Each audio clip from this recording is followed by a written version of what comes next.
A Assembleia Legislativa de Pernambuco e a Câmara de Vereadores do Recife aprovaram leis que prevêem um acesso gratuito a medicamentos à base de cannabis pelo Sistema Único de Saúde. As vidas da Elaine e do Pedro mudaram depois da cannabis medicinal. O jovem de 14 anos tem epilepsia e já usou todo tipo de medicamento, mas melhorou bastante depois que começou a utilizar o óleo da planta. De 25 convulsões por dia, passou a ter 4 por semana. O Pedro também deixou de se alimentar por sonda. Quando eu comecei a dar o óleo, o resultado foi muito imediato, porque cada corpo responde conforme o tempo. Pedro respondeu rápido e com isso hoje Pedro tem qualidade de vida e quando dá qualidade de vida para ele, dá para mim também. O remédio usado para o tratamento do Pedro é produzido por uma associação autorizada para vender o produto, mas não é todo mundo que pode pagar pelo medicamento. Hoje eu compro de uma associação num preço acessível, mas mesmo sendo acessível, para algumas famílias não é. Imagine essa família, mesmo com um valor simbólico, que é o que eu pago, não tenha.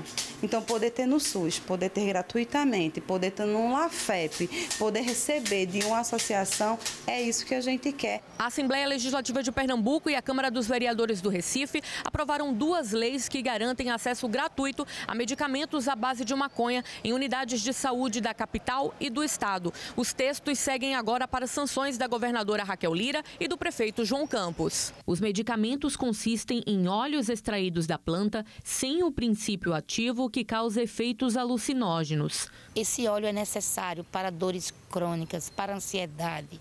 São muitos os estudos científicos que comprovam seu benefício. E agora Recife poderá ter isso, as pessoas pobres poderão ter, porque os ricos compram, classe média compra.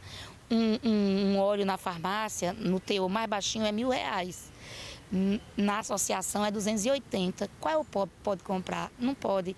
Então, quando ele conseguia, era via justiça, via liminar da justiça. Agora não. O município, quando o prefeito regulamentar, o SUS compra e oferta ao paciente. Além do fornecimento pelo SUS, o texto prevê parcerias entre prefeitura, organizações civis e comunidades terapêuticas para a produção, distribuição e apoio a pesquisas científicas. O debate da pauta medicinal, ele abre um precedente gigantesco para a gente dialogar com a sociedade em cima de uma planta que sofre preconceito. E eu não digo desde sempre, né? Na história do Brasil é uma história recente, inclusive, né? De 100 anos para cá. Porque antes disso era vendido nas farmácias, nos botânicos, né? O pito de pango, como a gente chama, o cigarro de índio, para doenças como bronquite, asma, né? E o mal do espírito, né? Que aí antigamente eu acho que era a caracterização para a depressão. 15 estados brasileiros, mais o Distrito Federal, possuem legislações que facilitam o acesso a cannabis medicinal pelo SUS. Segundo a OAB, só aqui em Pernambuco, cerca de 74 mil pessoas utilizam produtos medicinais derivados da cannabis. De tudo que eu ouvi sobre meu filho, se eu tivesse desistido, se eu tivesse dado ouvidos quando me chamaram de maconheira, ele não estaria aqui hoje, pode ter certeza, porque com todas as convulsões que ele tinha, ele não resistiria. Mas foi através da maconha hoje que as nossas crianças estão tendo vida e qualidade de vida. E o mês de novembro é dedicado aos cuidados com a saúde masculina e ao combate ao câncer de próstata, que é muito comum entre os homens. A prevenção é muito importante, fazer um check-up. É a campanha que ficou conhecida em todo o Brasil como Novembro Azul. O câncer de próstata é o segundo tipo mais comum entre os homens, atrás apenas do câncer de pele. E para combater a doença silenciosa, é preciso um diagnóstico precoce. Só que muitos homens não fazem exames preventivos para detectar o câncer. Por isso, a Sociedade Brasileira de Urologia lançou o Novembro Azul, mês de conscientização e prevenção sobre a doença. Nós percebemos que houve uma mudança com essa campanha. Os homens estão muito mais atentos, as mulheres avisam seus maridos e levam eles aos urologistas, e esses homens têm procurado mais. Quando detectado antes dos sintomas, as chances de cura do câncer da próstata são de 90%. Por isso, é muito importante fazer o exame preventivo. Apesar de aumentar as chances de cura, o diagnóstico precoce do câncer de próstata diminui as sequelas do tratamento. Mas existem homens para quem o toque retal ainda é um tabu. É a minoria, é raro um paciente que não quer fazer. Mas esse paciente que não quer fazer, não deixe de ir no urologista, porque o PSA, que é o exame de sangue, nos dá inúmeras pistas do que pode estar acontecendo. Uma pesquisa da Sociedade Brasileira de Urologia, feita no ano passado, constatou que só 32% dos homens acima dos 40 anos se consideravam muito preocupados com a sua própria saúde, enquanto 46% procuravam um médico só quando sentiam algo diferente do normal. O câncer de próstata causou mais de 17 mil mortes no ano passado. Foram mais de 70 mil diagnósticos da doença, o equivalente a 196 novos casos por dia. São considerados do grupo de risco homens negros, aqueles com parentes em primeiro grau com câncer de próstata e também os obesos, porque eles são mais propensos a desenvolver a doença.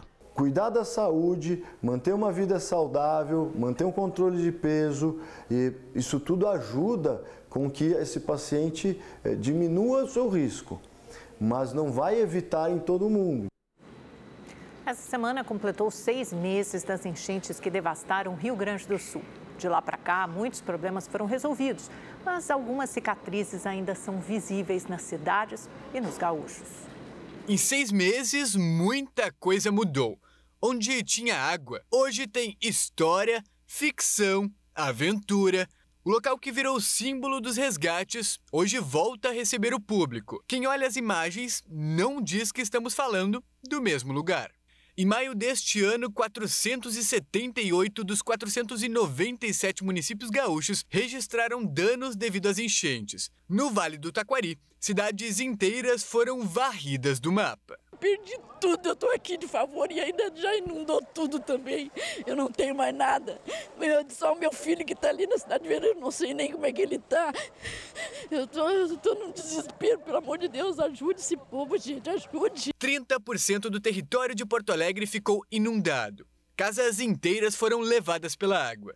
O tempo passou e a ajuda que antes vinha em abundância hoje é escassa. Moradora do bairro Guarujá, zona sul da cidade, a Ana precisou ser resgatada de barco.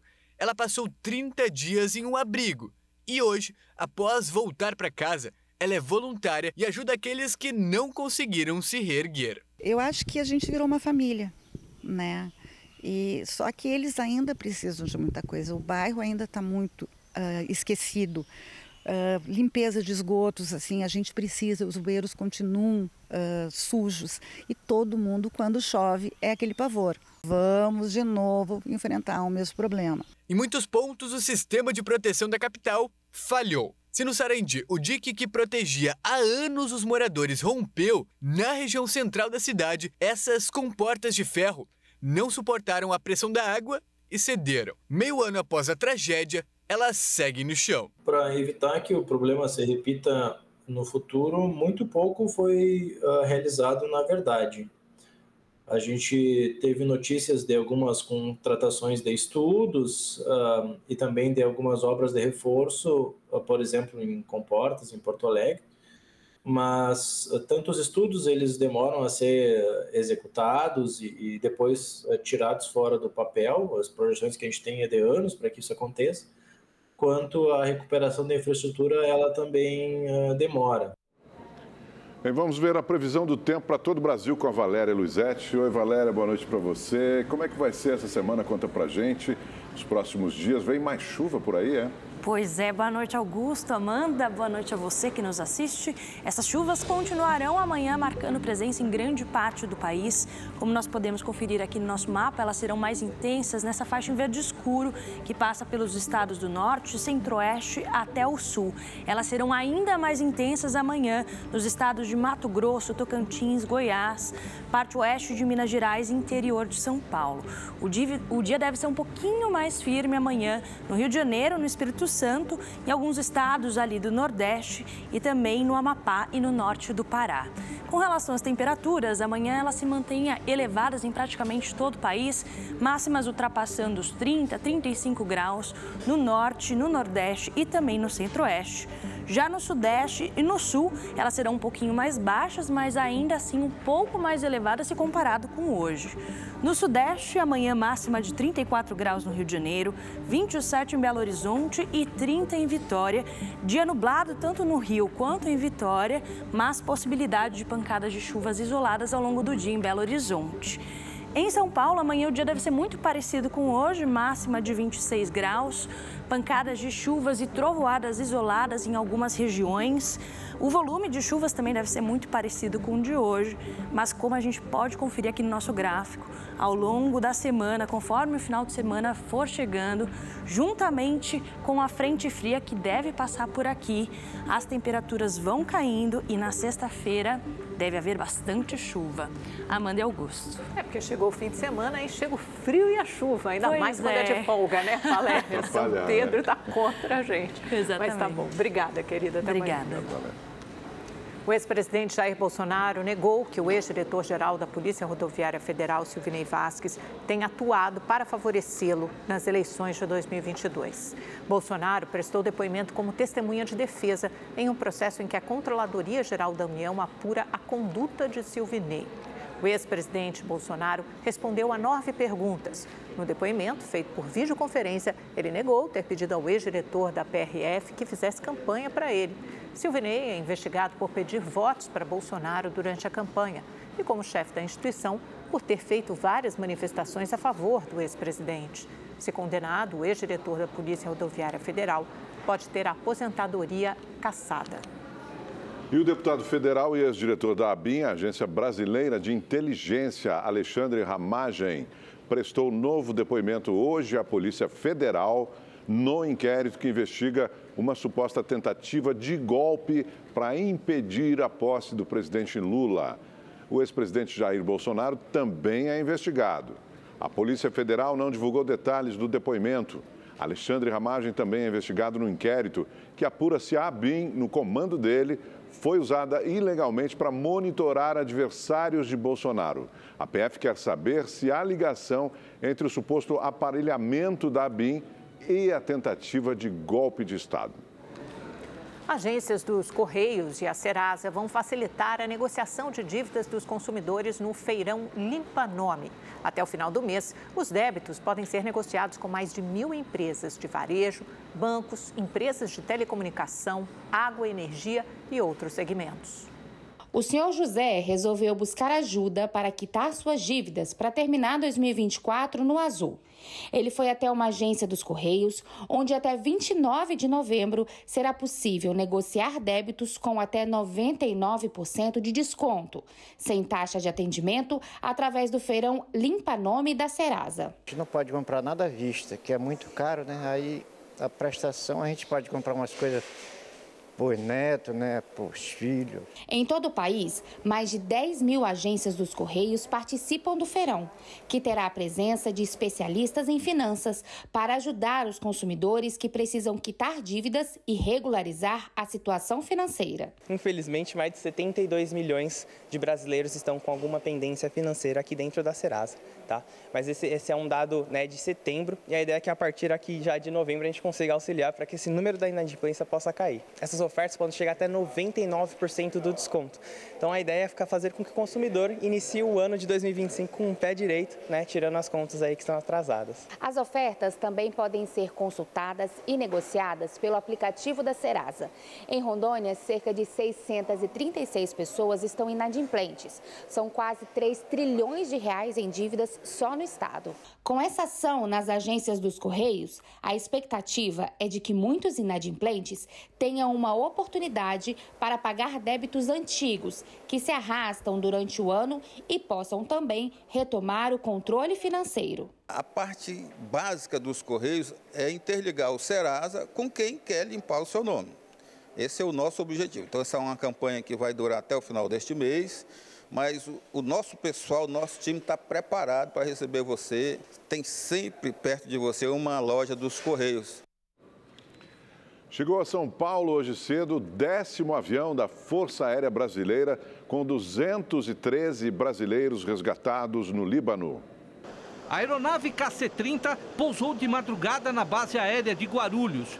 Desde o início da operação, em 2 de outubro, 2.072 brasileiros e 24 animais de estimação foram trazidos do Líbano, onde acontece uma guerra entre o grupo extremista Hezbollah e Israel.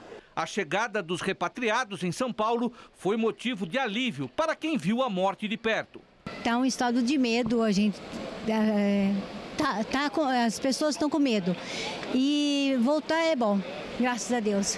De acordo com o governo federal, a lista de passageiros resgatados da área de conflito prioriza mulheres, crianças, idosos e brasileiros que não residem no Líbano. Estava muito preocupado, que lá fugiram de nossa cidade para outra cidade e fiquei muito preocupado, mas graças a Deus deu certo e agradeço. A gente fica feliz, do mesmo jeito ainda não fica feliz muito, porque ainda tem parentes lá, tem parentes que não podem sair de lá. A gente perdemos alguns familiares também. É muita emoção. Entre os que aguardavam a chegada dos repatriados estavam os familiares da pequena Fátima Abbas, que voltaria neste voo. A bebê de 1 ano e 2 meses morreu durante um bombardeio no sul do Líbano. Muito abalados, os parentes não quiseram falar com os jornalistas.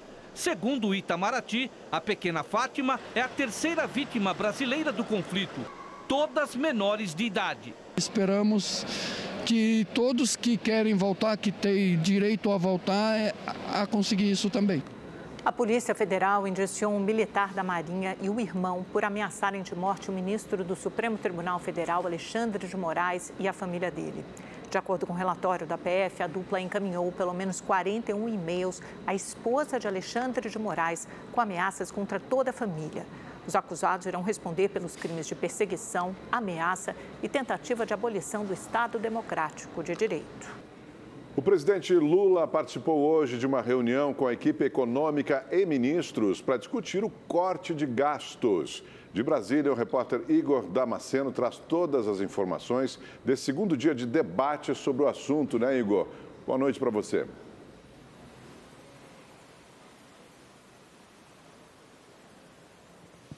Boa noite a todos que nos acompanham. Hoje, além da equipe econômica, participaram da reunião aqui no Palácio do Planalto o ministro Camilo Santana, da Educação, Carlos Lupe, da Previdência Social e Luiz Marinho, do Trabalho e Emprego. A reunião foi a portas fechadas. Numa nota divulgada pelo Ministério da Fazenda, a informação é que os ministros estão sendo chamados para falar dos programas desenvolvidos pelas pastas e quais os resultados que foram obtidos até o momento. Ontem foi a vez da ministra da Saúde, Nízia Trindade, a dar esses esclarecimentos aqui no Palácio do Planalto. Embora o governo ainda não tenha apresentado quais as áreas que serão afetadas por esse novo corte de gastos, a expectativa é que essas pastas que participaram da reunião sejam as mais atingidas. O ministro Fernando Haddad disse que o anúncio do corte, com todos os detalhes, vai ocorrer nos próximos dias,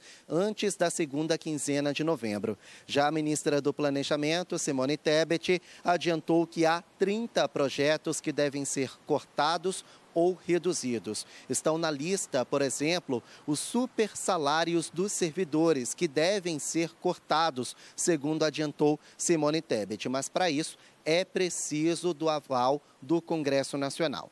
O presidente do Senado, Rodrigo Pacheco, comentou esse assunto. Vamos ouvi-lo.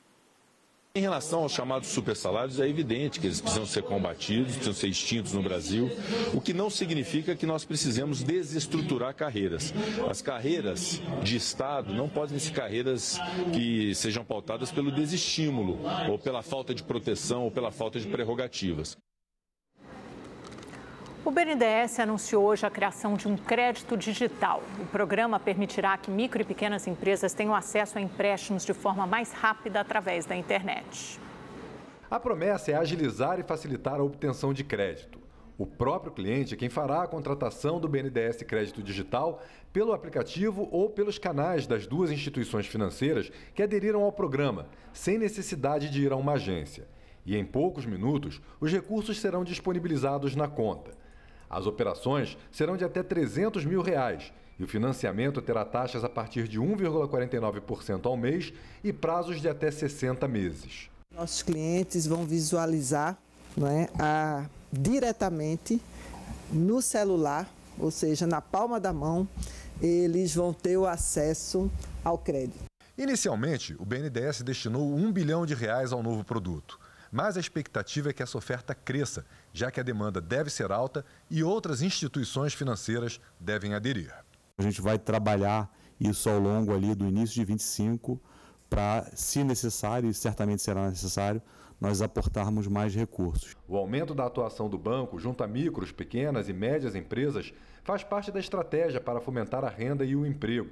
Somente no ano passado, o BNDES aprovou R$102 bilhões em créditos e garantias para o segmento. No primeiro semestre deste ano, foram 29,3 bilhões, um crescimento de 53% em relação aos 6 primeiros meses do ano passado. Toda essa estratégia da instituição para micro, pequenas e médias empresas, como a gente disse no começo, ela está no escopo dessa democratização do acesso ao crédito. Então, você pensar produtos inovadores que tragam muita facilidade dessa operação, previsibilidade, porque eu acho que esse é um elemento que é característico desse produto, porque ele tem a mesma prestação do decorrer do período. A gente tem certeza que isso cada vez mais irá fortalecer esse segmento no Brasil. O líder do PT no Senado, Beto Faro, anunciou hoje que o partido vai apoiar o senador Davi Alcolumbre, do União Brasil do Amapá, para a presidência da Casa. A eleição será realizada em fevereiro do ano que vem. Alcolumbre é candidato do atual presidente do Senado, Rodrigo Pacheco, que hoje reafirmou o apoio. Além de Pacheco e do PT, mais 5 partidos anunciaram voto ao senador do Amapá. PL, União Brasil, PP, o PSB e o PDT. Somados, os partidos têm 44 senadores. Para se eleger Davi Alcolumbre, vai precisar de 41 votos, metade mais um do total de senadores. Enquanto isso, na Câmara dos Deputados, mais 3 partidos declararam apoio ao deputado Hugo Mota, do Republicanos da Paraíba, na disputa pela presidência da Casa. Hoje declararam apoio à Mota o PSDB, que tem 17 deputados, PDT com 18, PSB, que tem 14 deputados. Hugo Mota já contabiliza o apoio de 11 partidos que somam quase 370 deputados para se eleger em fevereiro do ano que vem. O parlamentar precisa de 257 votos, está caminhando para aclamação daqui a pouco. Uma tradicional feira de livros a céu aberto movimenta a capital gaúcha, Porto Alegre. Entre exemplares novos e usados, os leitores podem encontrar bons títulos e até raridades. No maior evento literário a céu aberto do continente, opção não faltou. A Marli veio da região central do Rio Grande do Sul e já garantiu alguns títulos. Sempre vem aqui de Porto Alegre mesmo? Quando eu tenho oportunidade, sim, porque eu moro em Santa Maria. Então, quando tem oportunidade, agora esta aqui é assídua, minha sobrinha é assídua. Ela escolheu 2 livros de história, A Cicatriz de Davi e um do Ken Follett. A expectativa dos organizadores é que mais de 1,5 milhão de pessoas passem por aqui até o dia 20 desse mês. Os leitores, é claro, que encontram não só preços mais baratos, isso tem e muito, mas lançamentos que são apresentados na própria feira. É o caso das psicólogas Amanda e Mariana. Elas usaram a Feira do Livro da capital para apresentar ao público o livro Ser Feliz é uma Escolha. Ele aborda questões do cotidiano, sobre a psicologia. Então, todas as crônicas são sobre o dia a dia e a gente diz que é uma psicologia aplicada ao cotidiano. É um grande prazer estar contribuindo na Feira do Livro com um livro que faz tanto sentido, tanto na nossa vida pessoal quanto na nossa prática. E o nosso objetivo é levar a psicologia de uma forma mais aplicada ao cotidiano de todas as pessoas. A Feira do Livro de Porto Alegre segue até o dia 20 de novembro na Praça da Alfândega, bem no centro da capital. Policiais militares disputaram um racha e sofreram um acidente em São Paulo. A disputa foi gravada pela câmera acoplada ao colete de um dos agentes. Ele está com o parceiro sentado no banco do passageiro e convida outros 2 PMs que estavam numa viatura ao lado. É possível ouvir o momento em que o policial no volante convida o colega para uma disputa. Posso dar um racha? As 2 viaturas saem em alta velocidade por uma avenida movimentada do bairro do Ipiranga, zona sul da capital paulista. De repente, o condutor perde o controle da viatura, bate em um poste e depois atinge 2 veículos.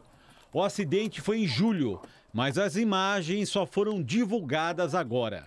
Em nota, a Secretaria de Segurança Pública de São Paulo informou que os 4 agentes foram afastados e respondem inquérito militar que pode levar à exoneração dos policiais. Na esfera civil, eles respondem a um processo indenizatório pelos prejuízos causados a terceiros e ao patrimônio público. O Rede TV News desta terça-feira fica por aqui. Obrigado por sua companhia. Uma ótima noite para você. E olha que amanhã tem todos os resultados, ou pelo menos resultados parciais das eleições americanas. Acompanhe, fique bem informado aqui no Rede TV News a partir das 7 da noite. Uma boa noite, até amanhã.